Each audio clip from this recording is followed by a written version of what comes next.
चलिए, नमस्कार दोस्तों। स्वागत है आप सभी का अपग्रेड एजुकेशन परिवार में। दोस्तों, आज ऑफलाइन क्लासेस का लेक्चर नंबर 3 हम कंप्लीट करवाने जा रहे हैं।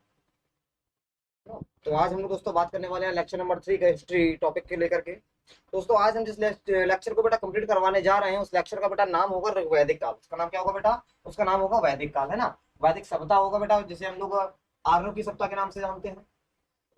इसे बेटा हम लोग आर्यों की सभ्यता के नाम से जानते हैं। तो बेटा आज का हमारा लेक्चर क्या होगा? आज का हमारा लेक्चर होगा वैदिक काल को लेकर के। तो बेटा आज हम लोग वैदिक काल को क्लियर करने वाले हैं। और सबसे पहले बेटा जानने वाली बात ये है कि वैदिक काल सर हमारा कितने से कितने समय, यानी क्या कह सकते हैं बेटा, इसका समयकाल क्या रहा था, है ना। बेटा वैदिक काल का समयकाल क्या रहा था? तो इसका बेटा समयकाल रहा था 1500 ईसा पूर्व से लेकर, यानी बीसी से लेकर के 600 बीसी तक। 1500 बीसी से लेकर के बेटा 600 बीसी तक वैदिक जो बेटा काल था, वैदिक काल का कार्यकाल रहा, यानी कि समय रहा था। अब बेटा स्टार्ट करते हैं, वैदिक काल को थोड़ा सा बांटने का प्रयास करते हैं। बेटा वैदिक काल को दो भागों में बांटा गया था। वैदिक काल को बेटा दो भागों में बांटा गया था। पहला हमारा बेटा हो जाएगा ऋग्वैदिक काल और दूसरा हो जाएगा हमारा उत्तर वैदिक काल। पहला हमारा हो जाएगा ऋग्वैदिक काल, बेटा दूसरा हमारा हो जाएगा उत्तर वैदिक काल। उत्तर वैदिक काल। तो बेटा जो ऋग्वैदिक काल है, इसको बेटा अगर समय जी की हम लोग बात करें तो ये हो जाएगा बेटा 1500 ईसा पूर्व से लेकर के, यानी 1500 बीसी से लेकर के 1000 बीसी तक। 1500 बीसी से लेकर बेटा 1000 ईस्वी तक हो जाएगा हमारा ऋग्वैदिक काल, यानी पहला वाला जो हमने भाग देखा। तो बेटा दूसरे अगर भाग की हम लोग बात करें तो दूसरा भाग हमारा हो जाएगा 1000 बीसी से लेकर 600 बीसी तक, यानी कि कह सकते हैं बेटा 1000 ईसा पूर्व से लेकर के 600 ईसा पूर्व तक हमारा समय हो जाएगा उत्तर वैदिक काल का। क्लियर है? तो बेटा हमने ऋग्वैदिक काल को वैदिक काल को दो भागों में बांटा। पहला हमने लिख लिया बेटा ऋग्वैदिक काल और दूसरा वाला हमने लिख लिया बेटा उत्तर वैदिक काल। तो बेटा आज हम लोग बात करने वाले हैं ऋग्वैदिक काल के बारे में। अच्छा, हुआ क्या था बेटा, जब सिंधु घाटी सभ्यता, मैंने आपको पहले पढ़ा था बेटा, सिंधु घाटी सभ्यता का जब पतन का समय चल रहा था, यानी एक समय ऐसा आया बेटा कि सिंधु घाटी सभ्यता का बिल्कुल पतन का दौर चल रहा था। उसी बेटा पतन के दौर में कुछ आर्य आते हैं। क्या आते हैं बेटा? कुछ आर्य आते हैं, है ना। क्या आते हैं बेटा? कुछ आर्य लोग आते हैं। तो बेटा जो आर्य लोग भारत आए, ये बेटा जो आर्य लोग भारत आए, इन्हीं की सभ्यता क्या कहलाई बेटा? इन्हीं की सभ्यता वैदिक सभ्यता कहलाई, है ना। इन्हीं की बेटा सभ्यता वैदिक सभ्यता कहलाई। तो बेटा आज हम लोग वैदिक सभ्यता के साथ ही साथ आर्यों के बारे में भी जानने की थोड़ी सी कोशिश करेंगे, है ना।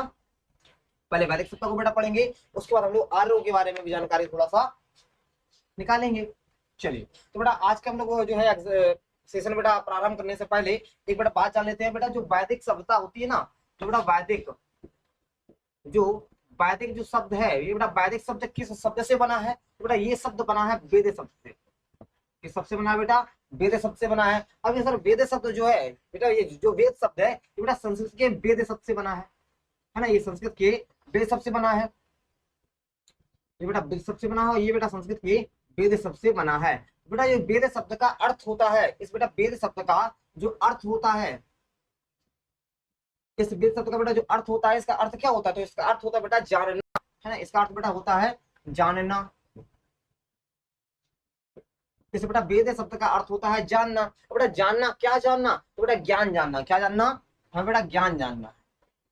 यानी कि आज हम लोग ज्ञान की बात करने वाले हैं। आज बेटा जो सेशन है वैदिक सप्ताह, बेटा इस सेशन में आज हम लोग ज्ञान की बात करने वाले हैं। क्लियर है?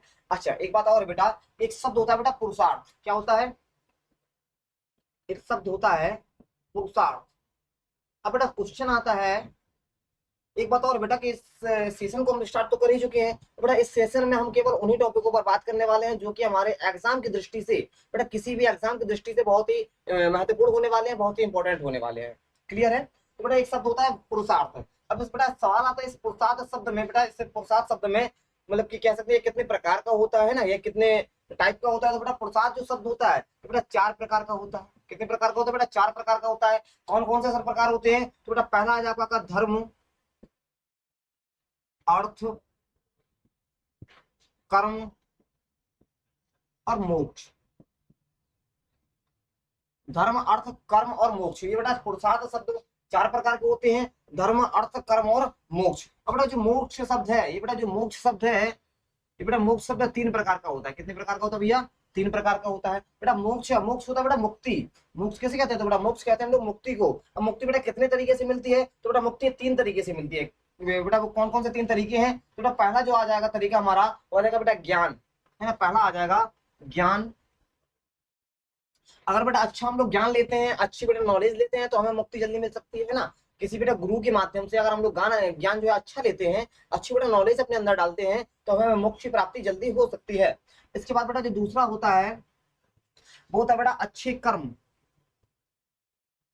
मोक्ष की प्राप्ति कैसे होती है बेटा? 3 तरीके से होती है। पहला होता है बेटा अच्छा ज्ञान, अच्छा कर्म, या फिर बेटा तीसरा होता है भक्ति। तीसरा क्या होता है बेटा? तीसरा हमारा जो तरीका है बेटा मोक्ष पाने का वो है भक्ति। अब बेटा सवाल आता है भक्ति कितने प्रकार की होती है? भक्ति कितने प्रकार की होती है? तो बेटा याद रखेंगे भक्ति 9 प्रकार की होती है। भक्ति बेटा 9 प्रकार की होती है। बेटा भक्ति जो 9 प्रकार की है इसमें सबसे बड़ी भक्ति कौन सी है ना? सबसे बेटा बड़ी भक्ति कौन सी है? तो बेटा जो सबसे बड़ी भक्ति है, सबसे बेटा जो बड़ी भक्ति है वो होती है बेटा किसी अपने धर्म का बेटा प्रचार करना। क्या होता है बेटा? सबसे बड़ी भक्ति कौन सी होती है? भक्ति बेटा कुल 9 प्रकार की होती है जिसमें सबसे बड़ी भक्ति कौन सी होती है? तो अपने धर्म का प्रचार करना, अपने धर्म का प्रचार करना, यानी बेटा अपने धर्म का प्रचार करना सबसे बड़ी भक्ति कहलाती है। बेटा किसी भी आप धर्म के हो, आप मैटर नहीं करता, आप बेटा हिंदू हैं, आप मुस्लिम हैं, आप ईसाई हैं, सिख हैं, बेटा मैटर नहीं करता। अपने धर्म की अगर आप जिस भी धर्म के हैं, अगर बेटा आप उस धर्म का प्रचार कर रहे हैं तो ये आपकी सबसे बड़ी भक्ति कहलाएगी। इतनी बातें क्लियर हैं? इसके बाद बेटा जो पुरुषार्थ शब्द है, ये बेटा जो पुरुषार्थ शब्द है इसमें बेटा दर्शन कितने होते हैं, है ना? इसमें बेटा दर्शन कितने होते हैं? तो बेटा इसमें दर्शन कुल मिलाकर 6 होते हैं। कितने होते हैं बेटा? 6 होते हैं। जिन्हें बेटा जो 6 दर्शन होते हैं ना, इन्हें बेटा षड दर्शन कहा जाता है। इन्हें क्या कहा जाता है? इन्हें कहा जाता है बेटा षड दर्शन। इन्हें षड दर्शन कहा जाता है। अब बेटा सवाल आता है ये षड दर्शन होते हैं सर ये कितने प्रकार के होते हैं, है ना? जो 6 होते हैं बेटा कितने प्रकार के होते हैं? तो बेटा पहला हमारा दर्शन हो जाएगा, पहला बेटा हमारा दर्शन हो जाएगा सांख्य दर्शन। पहला बेटा हो जाएगा सांख्य दर्शन। दूसरा वाला हो जाएगा बेटा न्याय दर्शन, न्याय दर्शन। तीसरा बेटा दर्शन हो जाएगा हमारा वैशेषिक दर्शन।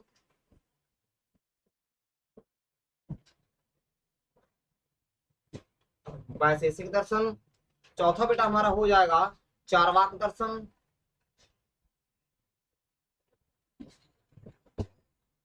चार्वाक दर्शन। बेटा पांचवा हमारा दर्शन हो जाएगा, है ना, पांचवा बेटा हमारा दर्शन हो जाएगा योग दर्शन। योग दर्शन हो जाएगा। बेटा छठवां हमारा दर्शन होता है, इसे बेटा कहते हैं मीमांसा दर्शन। क्या कहते हैं इसे बेटा? मीमांसा दर्शन। तो बेटा इस तरह की 6 दर्शन होते हैं। कुल बेटा 6 दर्शन होते हैं। किसमें होते हैं बेटा? तो पुरुषार्थ में 6 दर्शन होते हैं जिन्हें षड दर्शन कहा जाता है। कौन कौन से होते हैं बेटा?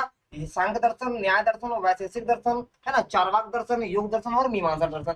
अब बेटा क्वेश्चन यहाँ से बनना शुरू होता है हमारे लिए, बेटा योग दर्शन सॉरी बेटा सांख्य दर्शन, बेटा सांख्य दर्शन के जनक कौन है, यानी सांख्य दर्शन के निर्माता बेटा कौन है? तो बेटा सांख्य दर्शन के निर्माता हो जाएंगे आपके कपिल।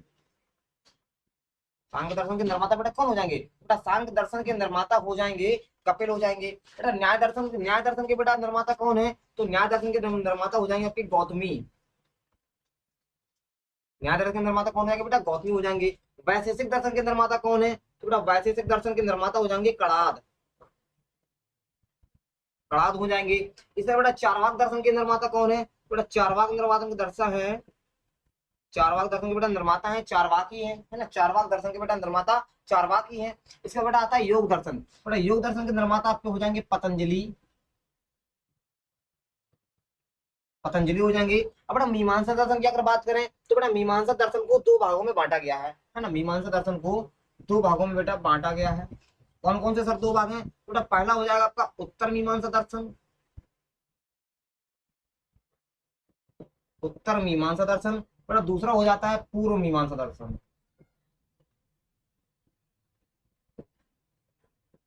पूर्व मीमांसा दर्शन। बेटा मीमांसा दर्शन को हमने 2 भागों में बांटा है ना, मीमांसा दर्शन को बेटा हमने 2 भागों में बांटा। कौन कौन से 2 भाग हैं? तो बेटा पहला हमारा भाग हो जाएगा उत्तर मीमांसा दर्शन और दूसरा वाला भाग हो जाएगा बेटा हमारा पूर्व मीमांसा दर्शन। अब बेटा क्वेश्चन बनना हमारे लिए प्रारंभ होते हैं यहाँ से कि सर बताएं जो उत्तर मीमांसा है बेटा, उत्तर मीमांसा दर्शन के बेटा जनक कौन है? तो बेटा इसका आ जाएगा वादरायन। इसके बेटा जनक कौन हो जाएंगे? इसके जनक हो जाएंगे आपके वादरायन। क्लियर है? बेटा पूर्व मीमांसा के जनक कौन है? तो बेटा पूर्व मीमांसा के जनक हो जाएंगे आपके जेमिनी, पूरी माता के बेटा जनक हो जाएंगे जेमिनी। क्लियर है? तो बेटा इतनी चीजें क्लियर हुई। अगर इतनी चीजें क्लियर हुई, इसके बाद है ना बेटा, इसके बाद हम लोग आखिरी जो पड़ाव पे हैं। तो बेटा एक शब्द होता है ज्ञान, है ना। हमने बेटा देखा अभी कि वेद, जो वेद होता है बेटा, ये वेद वेद शब्द से बना था। और बेटा वेद शब्द का अर्थ होता है जानना। वेद शब्द का अर्थ क्या होता है बेटा? जानना होता है। क्या जानना है? तो भैया हमें ज्ञान जानना है। क्या जानना है बेटा? हमें ज्ञान जानना है। तो बेटा अगर ज्ञान जानना है तो बेटा ज्ञान, बेटा एक शब्द होता है ज्ञान। तो बेटा शब्द होता है ज्ञान।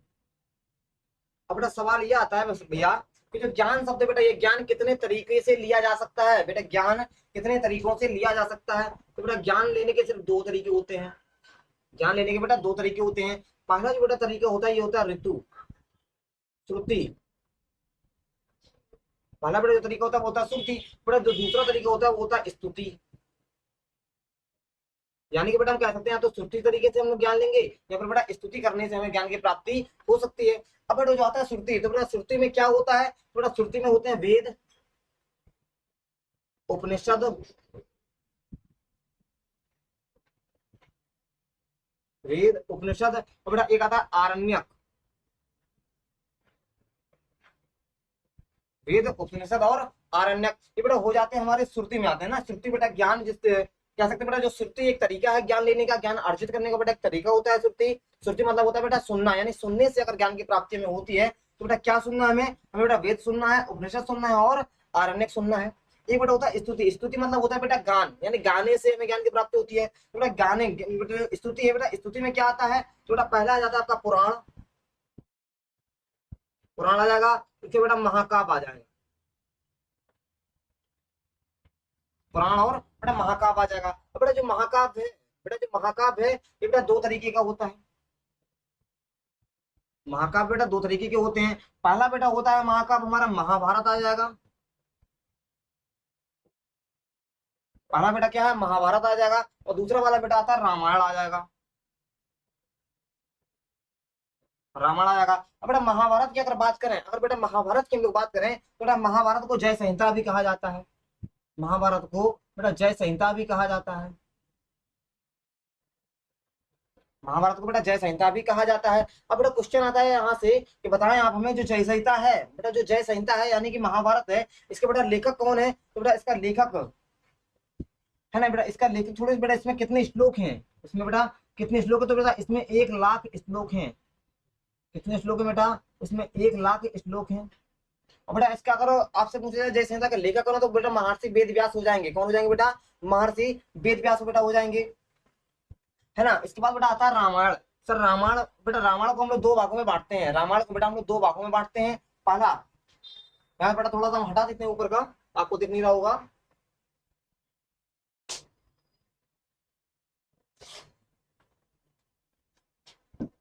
चलिए, तो बेटा पहला जो तरीका था हमारा ज्ञान अर्जित करने का, ज्ञान बेटा अर्जित करने का जो पहला तरीका था वो था श्रुति। श्रुति, है ना बेटा। श्रुति में क्या आता है बेटा? श्रुति में आ जाता है आपका वेद, उपनिषद और आरण्यक आ जाता है। चलिए कोई बात नहीं बेटा, जो वेद है ना, इसके बाद बेटा जो दूसरा तरीका था हमारे पास बेटा, वो था हमारा स्तुति। तो बेटा श्रुति में क्या आएगा? श्रुति में आ जाएगा हमारा वेद, है ना। वेद के बाद बेटा उपनिषद आ जाएंगे और हमारे आरण्यक आ जाएंगे। क्लियर है? वेद आ जाएंगे बेटा, उपनिषद आ जाएंगे और आरण्यक आ जाएंगे। इसका बेटा श्रुति में क्या आता है? बेटा श्रुति में आ जाता है आपका काव्य, है ना बेटा। पुराण आ जाएगा और महाकाव्य आ जाएगा। पुराण आ जाएंगे और महाकाव्य आ जाएंगे। चलिए बेटा जो महाकाव्य होते हैं बेटा, ये महाकाव्य दो तरीके के होते हैं। पहला बेटा आ जाएगा महाभारत। महाभारत एक बेटा महाकाव्य है, दुनिया का सबसे बड़ा महाकाव्य है। दूसरा बेटा आ जाता है रामायण। रामायण आ जाएगा। अब बेटा जो महाभारत है बेटा, महाभारत को हम लोग क्या कहते हैं? महाभारत को हम लोग जय संहिता भी कहते हैं। महाभारत को जय संहिता भी कहा जाता है, जिसमें बेटा कितने 1,00,000 श्लोक हैं। क्या बेटा? 1,00,000 श्लोक हैं। किसमें बेटा? महाभारत में 1,00,000 श्लोक हैं। इसका बेटा आता है रामायण। तो बेटा रामायण को हम दो भागों में बांटेंगे। रामायण को बेटा हम लोग दो भागों में बांटेंगे। कौन कौन से बेटा दो भाग हो जाएंगे हमारे रामायण के? तो बेटा एक हो जाएगा आदि रामायण, एक हो जाएगा बेटा आदि रामायण और दूसरा बेटा भाग हो जाएगा आधुनिक रामायण।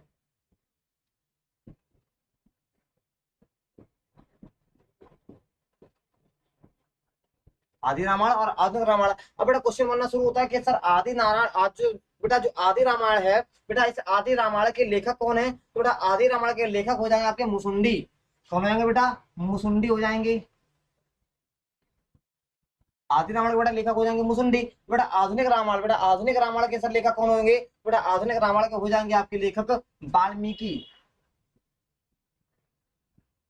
वाल्मीकि। अब बेटा वाल्मीकि को क्या कहा जाता है? वाल्मीकि को रत्नाकर कहा जाता है। वाल्मीकि को सर रत्नाकर कहा जाता है। नहीं, अपने जमाने के बेटा सर्वश्रेष्ठ कवियों में से एक थे वाल्मीकि जी, जिन्हें बेटा रत्नाकर भी कहा जाता है। उम्मीद करते हैं बेटा इतनी सारी चीजें आपको समझ में आई होंगी। बेटा इसका स्क्रीनशॉट ले लो जल्दी से, इसके बाद हम आगे बात करते हैं। चलिए अब बेटा थोड़ा सा हम लोग आगे की ओर बात करते हैं।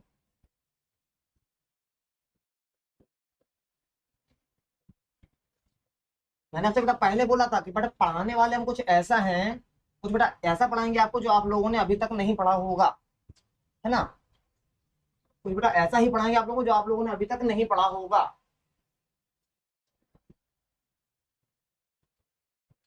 चलिए तो बेटा हमने बेटा इतनी सारी चीजें क्लियर की। इसके बाद बेटा हम लोग बात करेंगे पुराण को। उसके बाद हम लोग बात करेंगे पुराण के ऊपर। तो बेटा पुराण कितने प्रकार के होता है तो पता है सर? चलिए कोई बात नहीं बेटा, जो बेटा पुराण होते हैं ये पुराण बेटा 18 तरह के होते हैं। कितने तरह के होते हैं बेटा? पुराण होते हैं 18 तरह के। अब बेटा पुराणों से क्वेश्चन किस तरह से पूछा जाता है बेटा सुनिएगा। तो बेटा पहला क्वेश्चन पूछा जाएगा कि बेटा सबसे प्राचीन पुराण कौन सा है? सबसे प्राचीन पुराण कौन सा है? इसका बेटा दूसरा जो क्वेश्चन आ जाएगा वो जाएगा बेटा कि जादू टोना, जादू टोना या बेटा तंत्र मंत्र,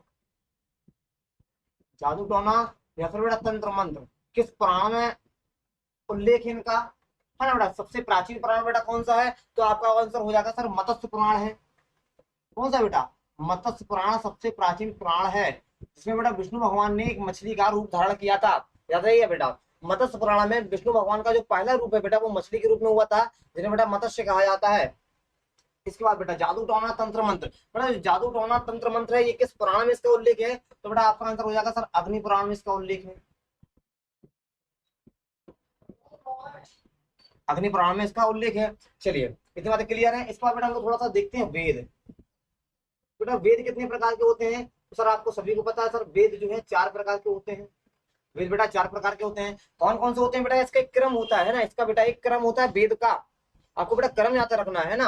बेटा सबसे जो पहला वेद हो जाएगा वो आज आपका हो जाएगा ऋग्वेद।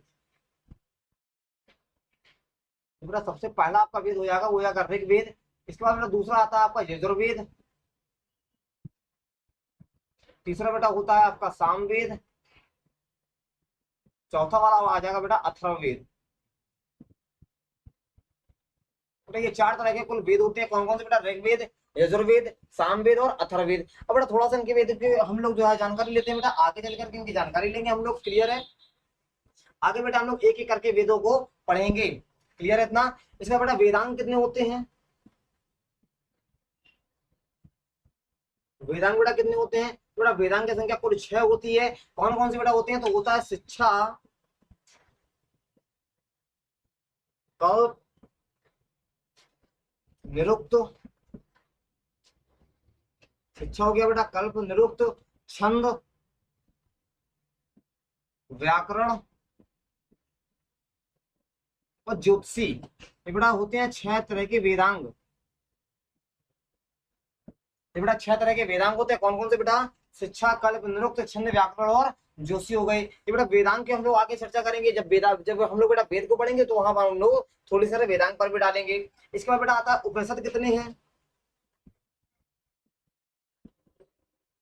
उपनिषद बेटा उपनिषद की संख्या कितनी होती है? तो बेटा आपका आंसर हो जाएगा 108।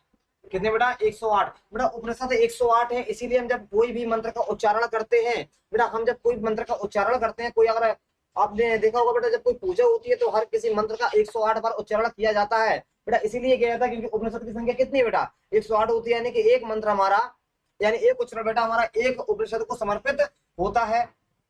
चलिए बेटा उपनिषद से कितने क्वेश्चन बनते हैं बेटा, तो क्वेश्चन यहाँ से 2 बनेंगे, क्वेश्चन 2 बनेंगे। आपसे बेटा पूछा जाएगा कि उपनिषद की संख्या कितनी है, तो बेटा 108 हो गई। इसके बाद बेटा पूछा जाएगा आपसे, बताएंगे वर्तमान में कितने उपनिषद हैं, वर्तमान में बेटा कितने उपनिषद हैं, तो बेटा आपका आंसर हो जाएगा सर वर्तमान में 12 उपनिषद हैं। कितने बेटा, वर्तमान में कुल 12 उपनिषद हैं। पहले बेटा 108 हुआ करते थे, वर्तमान में केवल 12 उपनिषद ही हैं। इसके बाद बेटा उपनिषद का थोड़ा सा हम लोग रूप देख लेते हैं बेटा, उपनिषद क्या होता है। तो बेटा जो उपनिषद में हम उप शब्द ले लिया है ना, हमने बेटा नी शब्द ले लिया, हमने बेटा सद शब्द ले लिया, उप ले लिया, नी ले लिया और शब्द ले लिया। अब बेटा जो उपशब्द है, उपशब्द का बेटा मतलब क्या होता है, तो बेटा उपशब्द का एक मतलब होता है, उपशब्द का बेटा एक मतलब होता है, इसका मतलब होता है निकट। उपशब्द का बेटा मतलब क्या होता है, निकट होता है। इसका नी शब्द का मतलब क्या होता है बेटा, तो निष्ठापूर्वक। नी शब्द का मतलब क्या होता है बेटा, निष्ठापूर्वक होता है। बेटा सद मतलब का, सद शब्द का बेटा मतलब क्या होता है, तो ये होता है बेटा बैठना, बैठना। यानी कि बेटा कह सकते हो उपनिषद शब्द का जो मतलब होता है वो होता है निकट, निष्ठापूर्वक बैठना, यानी कि निष्ठापूर्वक किसी के साथ बैठना। अब बेटा सवाल आता है किसके साथ बैठना, सवाल आता है बेटा किसके साथ बैठना, तो बेटा गुरु के साथ बैठना, क्योंकि हमें गुरु ही ज्ञान देगा, है ना, गुरु ही बेटा हमें ज्ञान देगा कि बेटा आपको क्या करना है, क्या नहीं करना है, क्या सही है, क्या गलत है, समाज के साथ सोसाइटी कैसी, ये सारी चीजें बेटा कौन देता है हमें, बेटा हमें सारी चीजें गुरु ही शिक्षा देता है। और बेटा ज्ञान कौन देता है, गुरु देता है। इसके साथ अब थोड़ा सा बेटा बात करते हैं उपनिषद को और लेकर के, तो बेटा उपनिषद से कुछ और भी क्वेश्चन बनते हैं, उपनिषद से बेटा कुछ और भी क्वेश्चन बनते हैं। बेटा क्वेश्चन आएगा आपके पास कि सबसे बड़ा उपनिषद कौन सा है, सबसे बड़ा उपनिषद बेटा कौन सा है नहीं, बेटा सबसे बड़ा उपनिषद कौन सा है, बेटा आपका आंसर हो जाएगा ब्रह्मदारक, ब्रह्मदारण्यक, ब्रह्मदारण्यक। बेटा ब्रह्मदारण्यक सबसे बड़ा उपनिषद है, याद रखिएगा बेटा, ब्रह्मदारण्यक सबसे बड़ा उपनिषद है। इसका बेटा आता है कि सबसे छोटा उपनिषद कौन सा है,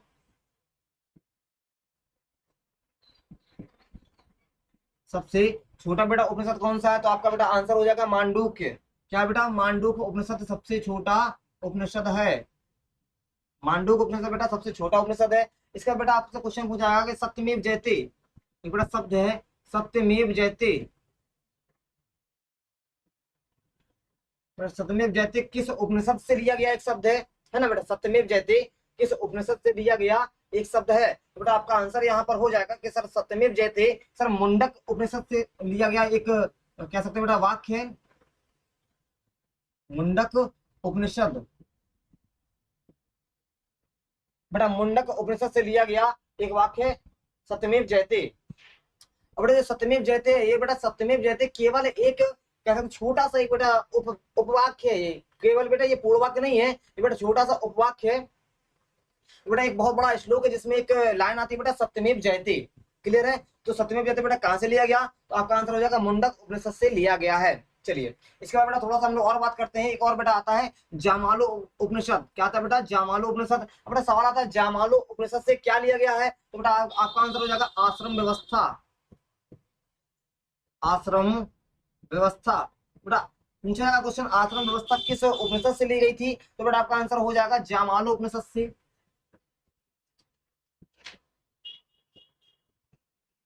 जामालो उपनिषद से बेटा क्या लिया गया है, आश्रम व्यवस्था ली गई है। अब बेटा क्वेश्चन आता है आश्रम व्यवस्था सर कितने प्रकार की होती है, अब थोड़ा सा जान लेते हैं यहाँ पर। बेटा जो आश्रम व्यवस्था होती है, जो बेटा आश्रम व्यवस्था होती है ये कितने प्रकार की होती है, तो बेटा आश्रम व्यवस्था कुल 4 प्रकार की होती है। कितने प्रकार की होती है बेटा, कुल 4 प्रकार की होती है। कौन कौन सा होता है, बेटा पहले होती है 4 प्रकार की होती है ना, तो बेटा पहले होती है वो होती है ब्रह्मचर्य,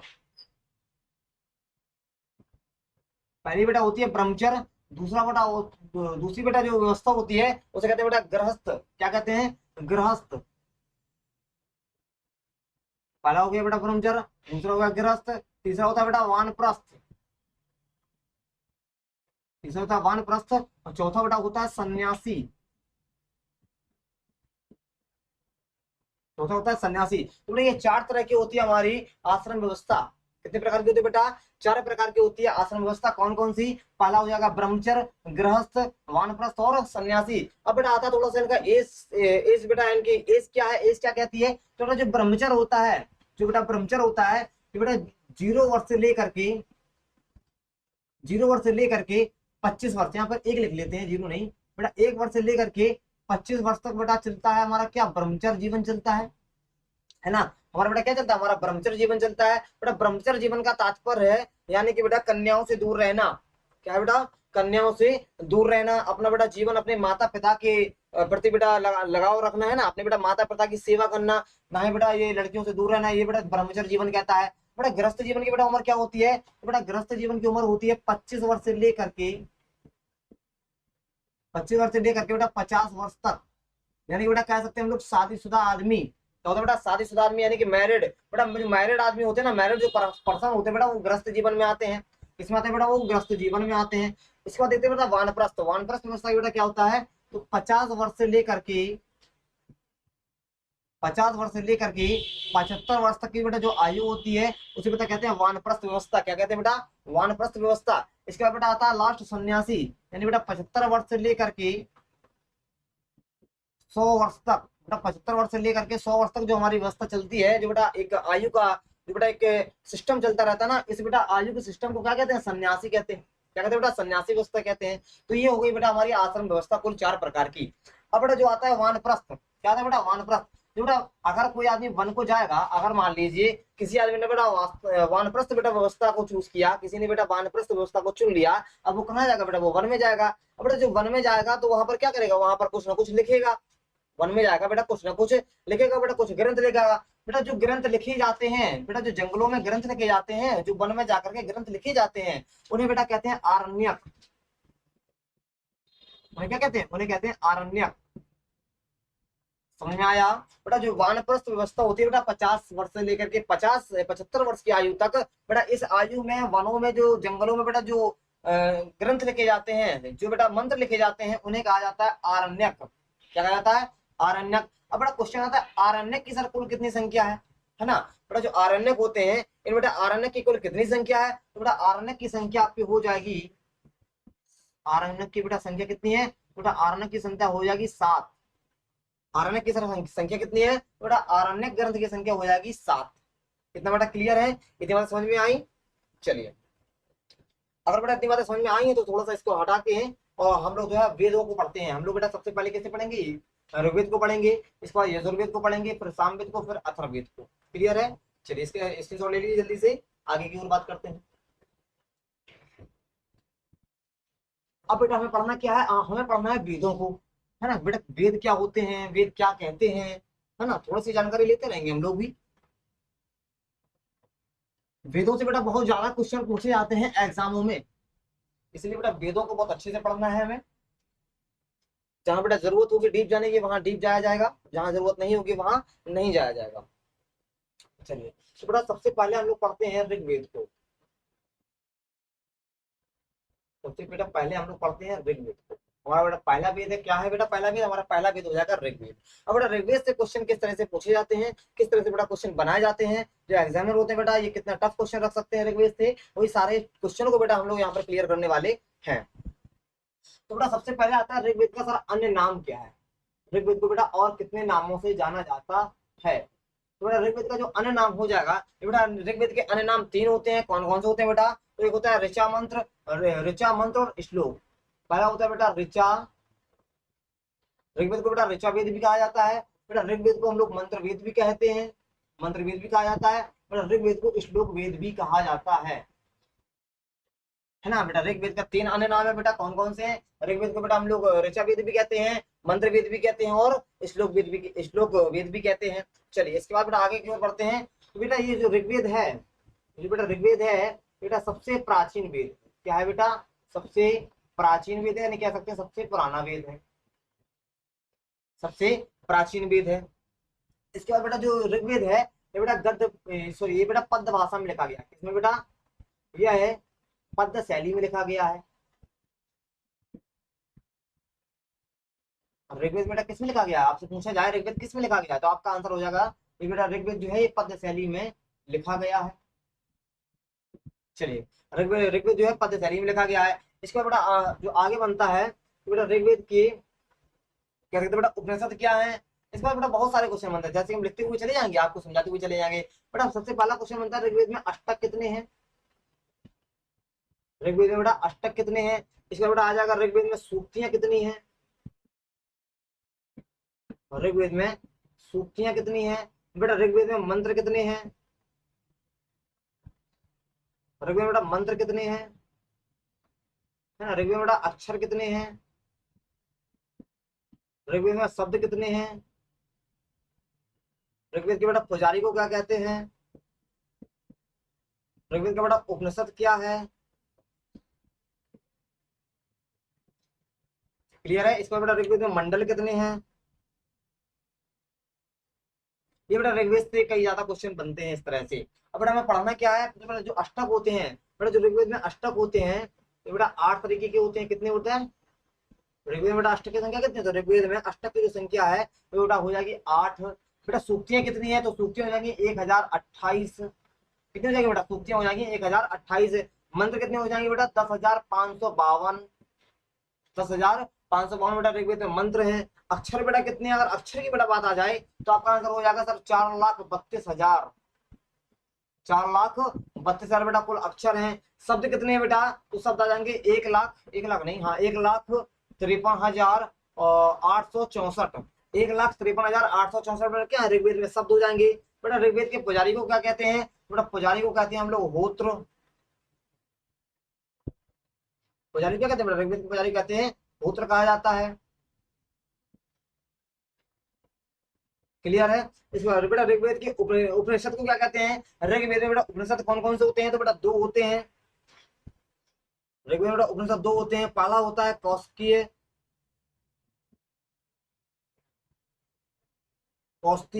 फिर दूसरा होता है ऐतरेय।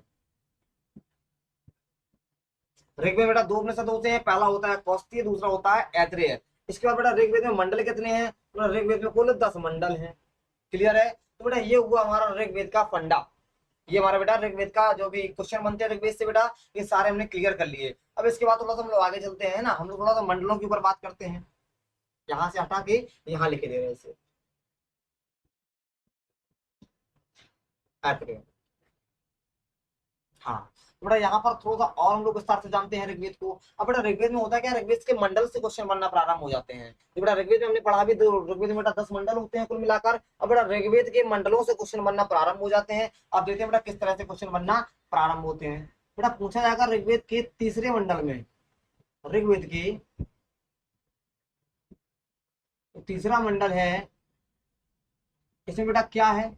ऋग्वेद के बेटा तीसरे मंडल में क्या दिया गया है, तो बेटा आपका आंसर हो जाएगा सर ऋग्वेद का तीसरा मंडल में गायत्री मंत्र का उल्लेख है। क्या है बेटा, ऋग्वेद के तीसरे मंडल में गायत्री मंत्र का उल्लेख है। क्लियर है। बेटा आपसे पूछा जाए कि गायत्री मंत्र का उल्लेख ऋग्वेद के किस मंडल में है, तो बेटा आपका आंसर हो जाएगा सर ऋग्वेद के तीसरे मंडल में गायत्री मंत्र का उल्लेख मिलता है। अब बेटा आता है कि ऋग्वेद का जो तीसरा मंडल है बेटा जिसमें गायत्री मंत्र का उल्लेख तो है। अब बेटा सवाल आता है ये ऋग्वेद का जो तीसरा मंडल गायत्री मंत्र है, इसके बेटा रचयिता कौन है, यानी कि बेटा गायत्री मंत्र किसने रचा है बेटा। इसके रचयिता जो हो जाएंगे बेटा विश्वामित्र हो जाएंगे, यानी लेखक की बात कर रहे हैं बेटा, विश्वामित्र हो जाएंगे। यानी ऋग्वेद का जो गायत्री मंडल है बेटा, गायत्री मंत्र ये किसने लिखा, तो बेटा आपका आंसर हो जाएगा विश्वामित्र ने लिखा था। अब बेटा आता है विश्वामित्र, है ना। ये बेटा गायत्री मंत्र ये किसको समर्पित है ना बेटा, गायत्री मंत्र ये बेटा किसको समर्पित है। तो बेटा आप 3 नाम याद रखेंगे। कितने बेटा, आप 3 नाम याद रखेंगे, सविता, सावित्री या फिर सूर्य हो जाएगा। क्या हो जाएगा बेटा, सविता, सावित्री या फिर सूर्य हो जाएगा। यानी ऋग्वेद का जो बेटा गायत्री मंत्र है कितने लोगों को समर्पित है, तो आपका सर आंसर होगा सविता, सावित्री या फिर सोम। बेटा इन 3 में से आपको कोई ना कोई ऑप्शन जरूर मिलेगा। चलिए इसके बाद बेटा आगे बात करते हैं ऋग्वेद के 10वें मंडल की। ऋग्वेद का 10वां मंडल। अब देखते हैं बेटा ऋग्वेद का 10वां मंडल क्या कहता है। तो बेटा ऋग्वेद के 10वां मंडल है जो, ऋग्वेद का बेटा जो 10वां मंडल है, इसमें ज्यादा कुछ नहीं बेटा, इसमें बताया गया है कि ऋग्वेद के कुल 10 मंडल है। अब बेटा 10 मंडल में प्राचीन मंडल कितने हैं, है ना। तो बेटा आपको याद रखना है दो से लेकर बेटा, 2 से लेकर 7वां मंडल तक, 2 से लेकर बेटा 7वें मंडल तक प्राचीन मंडल माने जाते हैं। क्या होते हैं बेटा, ये प्राचीन मंडल माने जाते हैं।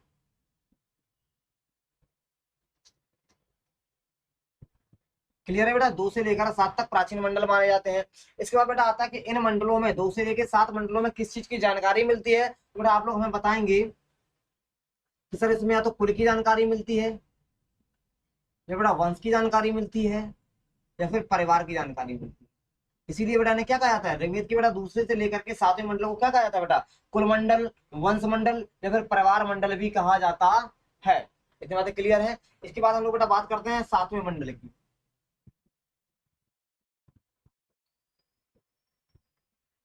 हम लोग बेटा बात कर रहे हैं अब 7वें मंडल की। अब देखते हैं बेटा 7वें मंडल से क्या क्वेश्चन बन के निकल के सामने आते हैं। बेटा 7वें मंडल से आपसे पूछा जाएगा कि सर 7वें मंडल में ऐसा क्या था जिसके लिए ये प्रसिद्ध है, तो बेटा आप लोग बताएंगे कि 7वें मंडल में बेटा दसराग युद्ध का वर्णन है। दसराज युद्ध का बेटा वर्णन है। और दसराग युद्ध बेटा जो है, जो दसराग बेटा युद्ध हुआ था, ये बेटा विश्व का यानी पूरे बेटा पृथ्वी लोक का बेटा पहला युद्ध था। क्या था बेटा, ये विश्व का पहला युद्ध था। ये बेटा विश्व का पहला युद्ध था। दसराग जो युद्ध हुआ था बेटा, ये युद्ध का पहला युद्ध था पूरे विश्व का। ये बेटा कितने लोगों के बीच में लड़ा गया था, तो आप बताएंगे सर दसराज, दस राजा, और बेटा कौन था, तो और राजा सुदास थे। दस राजा और राजा सुदास के बीच ये युद्ध लड़ा गया था। बेटा किस नदी के किनारे लड़ा गया था, तो आप लोग बताएंगे सर ये रावी नदी के किनारे लड़ा गया था। इसके बेटा रावी किनारे लड़ा गया था। बेटा रावी की नदी को पुराना नाम क्या है, तो बेटा आपका आंसर हो जाएगा सर रावी नदी का पुराना नाम है वितस्ता पुरुषणी। क्या बेटा, क्या नाम है बेटा, पुरुषणी। और रावी नदी का बेटा पुराना नाम क्या है, तो रावी नदी का सर पुराना नाम हो जाएगा पुरुषणी। यानी कह सकते हैं बेटा, तो दसराग युद्ध था ये पुरुषणी नदी के किनारे लड़ा गया था। इसके बेटा वर्तमान में रावी नदी के नाम से जाना जाता है। बेटा ये है तो 10 राजा और राजा सुदास के बीच किया गया था। इसमें बेटा विजय कौन होता है, बेटा राजा जो सुदास थे ये बेटा जीत चुके थे। विजय बेटा कौन होता है, राजा सुदास की इसमें जीत हुई थी और 10 राजाओं की यहाँ पर हार हो गई थी। ये बेटा विश्व का पहला युद्ध था जिसका वर्णन 7वें मंडल में मिलता है। इसमें बेटा देखते हैं हम लोग 8वां मंडल। 8वां मंडल सर कौन कौन से क्वेश्चन बनते हैं, तो बेटा 8वें मंडल से बनेगा कि 8वां जो मंडल है बेटा ये किस देवता को समर्पित है ना। तो बेटा आप लोग एक लाइन याद रखेंगे कि बेटा 8वां मंडल है, 8वां मंडल जो है बेटा ये विष्णु भगवान को समर्पित है। किसे, विष्णु भगवान को समर्पित है। 8वां बेटा जो मंडल है विष्णु भगवान को समर्पित है। इसी तरह बेटा आ जाएगा आपका 9वां मंडल किसे समर्पित है,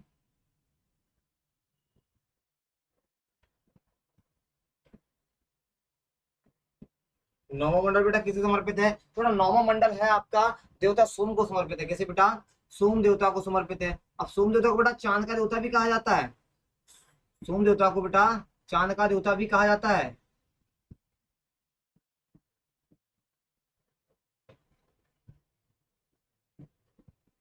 सोम देवता को समर्पित है। अब बेटा आता है आपका जो ऋग्वेद का 10वां मंडल है, ऋग्वेद का जो 10वां मंडल है इसमें किस चीज का उल्लेख है, इन 10वें मंडल में बेटा ऋग्वेद के 10वें मंडल में किन बातों का उल्लेख है, तो बेटा आपको 2 चीजें याद रखनी है। क्या, आपको बेटा 2 चीजें याद रखनी है।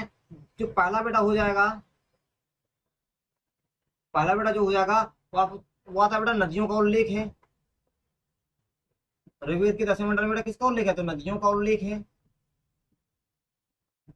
नदियों का उल्लेख है। दूसरा बेटा आ जाएगा पुरुष सूक्ति का उल्लेख है, पुरुष सूक्ति का भी उल्लेख है ऋग्वेद के 10वें मंडल में। अब बेटा आता है कि पुरुष सूक्ति किसे कहते हैं, है ना, ये नया शब्द है हमारे लिए पुरुष सूक्ति। बेटा पुरुष सूक्ति किसे कहते हैं, तो बेटा लोग याद रखेंगे पुरुष सूक्ति जो होता है ये बेटा वर्ण व्यवस्था को कहते हैं। किसे, वर्ण व्यवस्था को कहा जाता है। बेटा वर्ण व्यवस्था कितने प्रकार की होती है, तो बेटा जो वर्ण व्यवस्था होती है बेटा 4 प्रकार की होती है। कितने प्रकार की होती है बेटा, वर्ण व्यवस्था 4 प्रकार की होती है। कौन कौन सी होती है सर, है ना, वर्ण व्यवस्था सर कौन कौन से 4 प्रकार की होती है, तो यहीं पर लिख दे रहे हैं बेटा।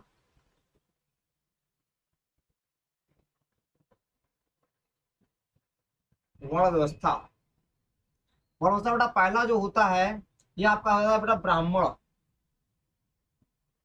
ब्राह्मण हो जाएगा। दूसरा बेटा क्षत्रिय हो जाएगा। तीसरा बेटा आपका शूद्र हो जाएगा। और चौथा आपका हो जाएगा बेटा वैश्य। तो बेटा वर्ण व्यवस्था कितने प्रकार की होती है, 4 प्रकार की होती है। कौन कौन से बेटा, ब्राह्मण क्षत्रिय वैश्य और शूद्र होती है। ब्राह्मण क्षत्रिय वैश्य और शूद्र होती है। अब बेटा क्वेश्चन आता है यहाँ से कि सर जो ब्राह्मण है ना, यहाँ पर बेटा शूद्र नीचे आएगा, वैश्य आपका ऊपर आ जाएगा, वैश्य आपका बेटा ऊपर आ जाएगा, शूद्र आपका नीचे आ जाएगा। और बेटा ब्राह्मण है, बताया जाता है ऐसा कि बेटा जो ये वर्ण व्यवस्था है बेटा, ये वर्ण व्यवस्था ब्रह्मा जी के शरीर से निकली है। कहाँ से बेटा? ब्रह्मा जी के शरीर से निकली है। तो बेटा कौन सा कुल कहाँ से निकला, थोड़ा सा इस बारे में भी जानकारी में होना चाहिए। तो बेटा जो ब्राह्मण है, ये बेटा ब्राह्मण ब्रह्मा जी के मुख से निकले हैं। कहाँ से बेटा? ब्रह्मा जी के मुख से निकले हैं ब्राह्मण। बेटा भुजाओं से कौन निकला? तो बेटा भुजाओं से निकले हैं क्षत्रिय, भुजाओं से निकले हैं क्षत्रिय। बेटा वैश्य कहाँ से निकले? तो बेटा वैश्य निकले हैं जांघों से, वैश्य निकले बेटा जांघों से। बेटा पैर के नाखूनों से कौन निकला है? तो बेटा पैर के नाखूनों से निकले हैं आपके शूद्र। पैर के नाखून से बेटा कौन निकला? पैर के नाखूनों से निकले हैं आपके शूद्र। तो बेटा वर्ण अवस्था आपको समझ में आई। वर्ण अवस्था बेटा कितने प्रकार की होती है? 4 प्रकार की होती है। आपके सामने बेटा चारों प्रकार लिखे हुए हैं, ब्राह्मण, क्षत्रिय, वैश्य और शूद्र। बेटा ब्राह्मण निकले हैं ब्रह्मा जी के मुख से, इसके बेटा जो क्षत्रिय होते हैं बेटा भुजाओं से निकले हैं, वैश्य बेटा जांघों से निकले हैं, और शूद्र कहां से निकले? बेटा पैर के नाखूनों से निकले हैं। बेटा किसके निकले हैं? तो ब्रह्मा जी के बॉडी से निकले हैं। क्लियर बेटा? तो वर्ण अवस्था 4 प्रकार की होती है। अब बेटा बात करते हैं हम आगे चल करके 10वें मंडल में जो नदियों का उल्लेख है बेटा, किस नदी को किस नाम से जाना जाता है। इसके बेटा कुछ प्राचीन नाम होंगे और कुछ नवीन नाम होंगे। बेटा इसका स्क्रीनशॉट लगा लीजिए जल्दी से, इसके बाद हम जो है आगे की ओर बात करना प्रारंभ करते हैं।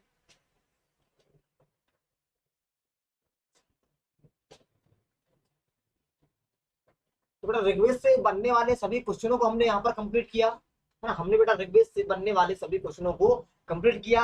अब बेटा हम आगे बात करने वाले हैं ऋग्वेद के 10वें मंडल को बारे में। ऋग्वेद के बेटा 10वें मंडल के बारे में हम लोग विस्तार से बात करने वाले हैं। किस तरह बताएंगे किस नदी को क्या कहते हैं बेटा, किस नदी का प्राचीन नाम क्या है बेटा, उसका वर्तमान में नाम क्या है। ये सारी चीजों से बेटा क्वेश्चन बहुत ज्यादा मात्रा में पूछे जाते हैं।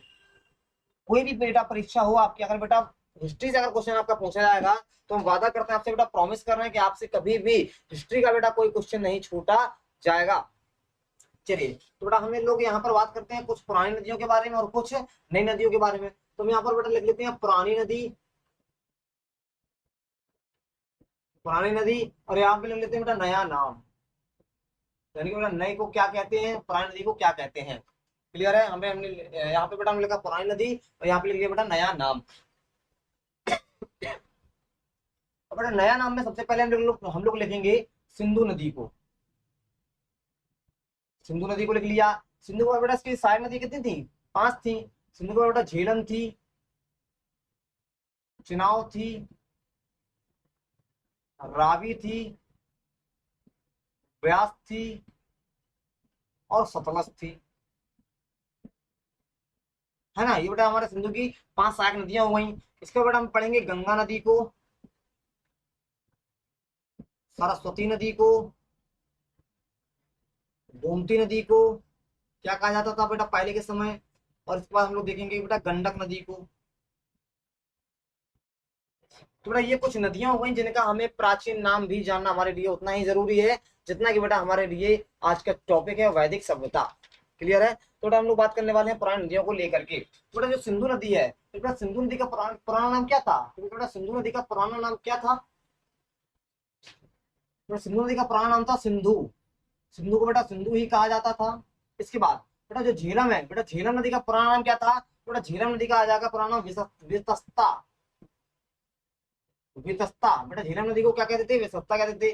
बेटा चिनाव नदी को क्या कहते थे? तो अस्कनी। चिनाव नदी को बेटा कहते थे हम लोग अस्किनी, है ना।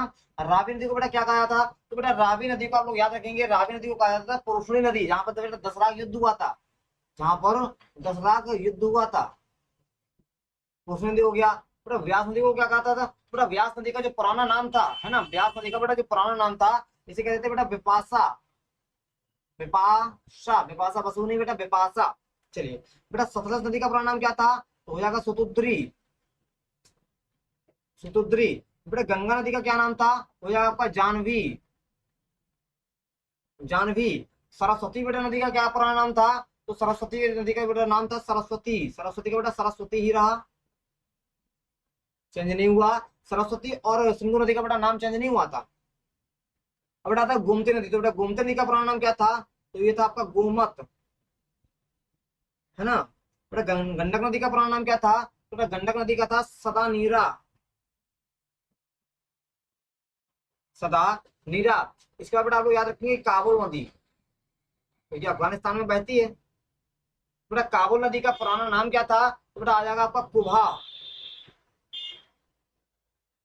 कुबा। बेटा इतनी सारी नदियां थी, इन बेटा नदियों के ये पुराने नाम है ना। तो इतनी सारी बेटा नदियों के पुराने नाम है जो कि ऋग्वैदिक सभ्यता में बहुत ज्यादा मोस्ट जो है आपके लिए इंपॉर्टेंट है। ये बेटा कई ज्यादा परीक्षा में पूछे गए, आपसे बेटा पूछा जाएगा कि आप लोग बताएंगे कि सर पुरुषनी नदी किस नदी को कहा जाता था। आपसे बेटा क्वेश्चन इस तरह से बनेगा, पुरुषनी नदी किस नदी को कहा जाता था। तो बेटा आपके सामने चार ऑप्शन लगे होंगे, आपको लगाना है सर रावी नदी को पुरुषनी नदी कहा जाता था। क्लियर है? तो इस तरह से आपको पेपर सॉल्व करके आ जाना है, छोड़ना नहीं है बेटा क्वेश्चन। इसके बाद बेटा हमने देखा वर्ण व्यवस्था देख लिया हमने, है ना। वर्ण व्यवस्था बेटा कितने प्रकार की होती है? चार प्रकार की होती है। कौन कौन सी भैया होती है? तो बेटा वर्ण व्यवस्था होती है आपकी ब्राह्मण, क्षत्रिय, वैश्य और शूद्र। इसके बाद बेटा हम लोग थोड़ा सा बात करेंगे, बेटा ऋग्वेद में काफी ऐसे कुछ नाम हैं, बेटा ऋग्वेद में काफी कुछ ऐसे बेटा शब्द हैं जिनका ऋग्वेद में उल्लेख किया गया है ना। ऋग्वेद में बेटा ऐसे काफी शब्द हैं जिनका कई बार बेटा ऋग्वेद में उल्लेख किया गया है। उन शब्दों से लेकर के क्वेश्चन बहुत ज्यादा मात्रा में पूछे जाते हैं। तो बेटा अब हम लोग बात करने वाले हैं उन्हीं शब्दों को लेकर के। जैसे बेटा शब्द आ जाएगा आपके सामने, बताइए पिता। आपके सामने बेटा शब्द आ गया पिता, है ना। आपके सामने बेटा पिता आ गया, पिता आ गया, जन आ गया, इंद्र आ गया, पिता हो गया, जन हो गया, इंद्र हो गया, माता हो गया, अश्व हो गया। अश्व मतलब क्या होता है? अश्व मतलब होता है घोड़ा, है ना। अग्नि हो गया, गाय हो गया, गाय को बेटा क्या कहते हैं? अगन्या। गाय को बेटा कहते हैं अगन्या। इसके बाद आपका जो है विष हो गया, इसके बाद आपका जो है सोम हो गया, विष्णु हो गया, और विष्णु के बाद आपको जो है आ जाता है यहाँ पर गण हो गया, है ना। विष्णु का बेटा आपका गण हो जाता है, और गण के बाद आपका वरुण हो जाता है, सेना हो गया, वरुण हो गया बेटा, सेना हो गया, सेना के बाद आपका क्या है? ग्राम हो गया, बृहस्पति भगवान हो गए, है ना, समिति हो गई, सभा हो गई, समिति हो जाती है, सभा हो जाती है आपकी, विदत हो जाएगा, विदत, विदत हो गया, यमुना हो गई, यमुना के बाद आपका रुद्र हो गया, रुद्र के बाद आपका गंगा हो गया। इन सारे नामों को बेटा कितनी बार ऋग्वेद में लिया गया है? आपसे क्वेश्चन इस तरह से पूछा जाएगा, घबराना बिल्कुल नहीं बेटा, अभी आपको बताने वाले हैं। इसमें बेटा आपका राजा हो गया और पृथ्वी हो गई। क्लियर? तो बेटा इतने सारे नामों को आपसे पूछा जाएगा कि सर इतने सारे नामों को किस नाम से कितने बेटा ऋग्वेद में, है ना, बताते हैं। अभी आप बताते हैं, तो आपको समझ में नहीं आएगा। चलिए बेटा क्वेश्चन आपके सामने ऐसा आएगा कि आप लोग बताएंगे सर पिता शब्द को ऋग्वेद में कितनी बार लिखा गया है। बेटा पिता शब्द को ऋग्वेद में कितनी बार लिखा गया है, कितनी बार पिता शब्द का जिक्र किया गया है?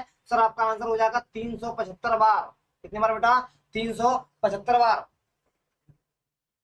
है ना। 335 बार हो जाएगा बेटा, 335 बार पिता शब्द का उल्लेख किया गया है। इसमें बेटा आता है जन, बेटा जन शब्द का उल्लेख कितनी बार किया गया है? तो आपका आंसर हो जाएगा सर 275 बार। इसी तरह बेटा इंद्र शब्द का उल्लेख कितनी बार किया गया है? तो 250 बार। माता शब्द का बेटा उल्लेख कितनी बार किया गया है? तो बेटा माता शब्द का उल्लेख किया गया था 234 बार। बेटा अश्व शब्द का उल्लेख किया गया था 215 बार। अग्नि शब्द का उल्लेख किया गया था सर 200 बार। और गाय, बेटा जो गाय को कहते थे अगन्य, गाय को क्या कहते हैं? अगन्य कहते हैं। अब बेटा आता है गाय शब्द का उल्लेख कितनी बार किया गया है? तो बेटा आपका आंसर हो जाएगा 176 बार। विश्व शब्द का बेटा उल्लेख 140 बार हुआ है ऋग्वेद में। और सोम, बेटा सोम देवता थे जिन्हें विष्णु भगवान, जिन्हें बेटा चंद्र देवता भी कहा जाता है, जिन्हें बेटा चंद्रमा का देवता भी कहा जाता है, सोम देवता को। अब बेटा आता है सोम देवता का उल्लेख ऋग्वेद में बेटा कितनी बार मिलता है? तो आपका आंसर हो जाएगा यहाँ पर 144 बार।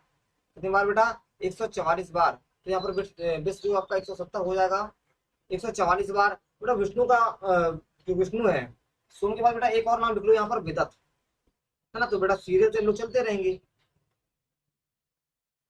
विदत, यहाँ पे लिख लो आप लोग विष्णु।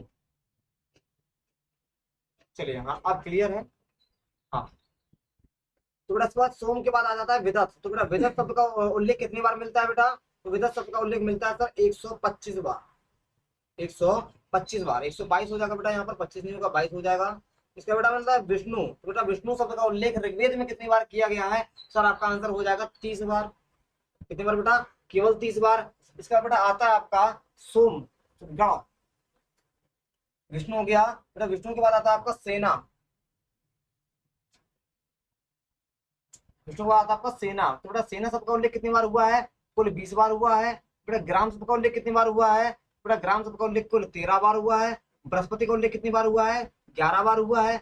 समझी का उल्लेख कितनी बार हुआ है? 9 बार हुआ है। सभा का उल्लेख कितनी बार हुआ है? 8 बार हुआ है। बेटा हम लोग पढ़ चुके हैं 122 बार, ये लिखा हुआ है। इसका बेटा आता है यमुना का उल्लेख कितनी बार हुआ है? 1 बार हुआ है। रुद्र का उल्लेख 1 बार हुआ है। गंगा का उल्लेख 1 बार हुआ है। राजा का उल्लेख 1 बार हुआ है। पृथ्वी का उल्लेख 1 बार हुआ है। क्लियर है? तो बेटा हमने ये क्या पढ़ा? हमने पढ़ा बेटा, हमने बेटा क्या पढ़ा? ये विभिन्न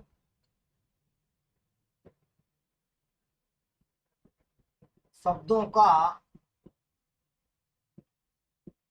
उल्लेख, विभिन्न शब्दों का उल्लेख ऋग्वेद में। आपसे बेटा क्वेश्चन पूछा जाएगा कि आप लोग बताएंगे सर कि सोम शब्द का उल्लेख ऋग्वेद में कितनी बार मिलता है। आपसे बेटा क्वेश्चन पूछा जाएगा कि सोम शब्द का उल्लेख ऋग्वेद में कितनी बार मिलता है। तो बेटा आपको आंसर बताना है सर 20 बार मिलता है। बेटा आपसे पूछा जाएगा पृथ्वी शब्द का उल्लेख ऋग्वेद में कितनी बार मिलता है। आपको बेटा आंसर देना है सर 1 बार मिलता है। आपसे पूछेगा बेटा माता शब्द का उल्लेख ऋग्वेद में कितनी बार मिलता है। आपको बेटा आंसर लगाना 234 बार मिलता है। आपसे बेटा पूछेगा समति शब्द का उल्लेख कितनी बार मिलता है। तो आपको आंसर लगाना है सर 9 बार मिलता है। क्लियर है इतना? इस तरह से बेटा इनका आंसर आपको लगाते हुए चले जाना है।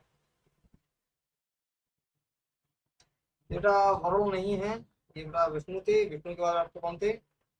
वरुण थे। ये बेटा विष्णु नहीं है, ये आपके वरुण भगवान है। वरुण भगवान को ही विष्णु भगवान कहा जाता था। क्लियर है इतना? चलिए अगर इतना बेटा क्लियर तो इसका इसके साथ आप लोग लेते जाएंगे, कहने की बेटा जरूरत नहीं है। इसके बाद हम लोग आगे पढ़ेंगे यजुर्वेद को। कैसे बेटा? यजुर्वेद को। ऋग्वेद हमारा यहाँ कंप्लीट हो गया बेटा। ऋग्वेद से बनने वाले सारे क्वेश्चनों को कंप्लीट किया और आगे हम लोग अब बात करने वाले हैं यजुर्वेद पर। क्लियर है? आगे हम लोग बेटा बात करने वाले हैं यजुर्वेद पर, जो कि आपके अगले लेक्चर में बताया जाएगा। हाँ तो बेटा आज का जो लेक्चर हुआ, आज का बेटा जो लेक्चर हुआ आज के बेटा इतना लिए काफी है। आज हमने क्या पढ़ा बेटा? तो आज हमने ऋग्वैदिक सभ्यता को पढ़ना प्रारंभ किया, जो कि बेटा हमने अपने ऋग्वेद ऋग्वेद तक बेटा हमारा एक वेद है जिसे हम लोग ऋग्वेद के नाम से जानते हैं। बेटा ऋग्वेद से बनने वाले सभी क्वेश्चनों को हमने यहाँ पर अच्छे से विस्तार से बेटा पढ़ने की कोशिश की है और पढ़ा भी है। तो बेटा उम्मीद करते हैं ऋग्वेद से बनने वाले क्वेश्चन या बेटा वैदिक सभ्यता से बनने वाले क्वेश्चनों को आप लोग नहीं छोड़ेंगे। क्लियर है? तो बेटा आज के लिए इतना काफी है। अब अगले एपिसोड में आपसे मिलेंगे बेटा, अगले लेक्चर में मिलेंगे, जो कि हमारा हिस्ट्री का लेक्चर नंबर 4 होगा। उसमें बेटा हम लोग बात करेंगे कहाँ से? यजुर्वेद से। वहां से हम लोग बेटा बात करेंगे यजुर्वेद से। तो बेटा आज के लिए इतना काफी है। अगले एपिसोड में फिर मिलते हैं आपसे, जल्दी मुलाकात होगी। जय हिंद बेटा।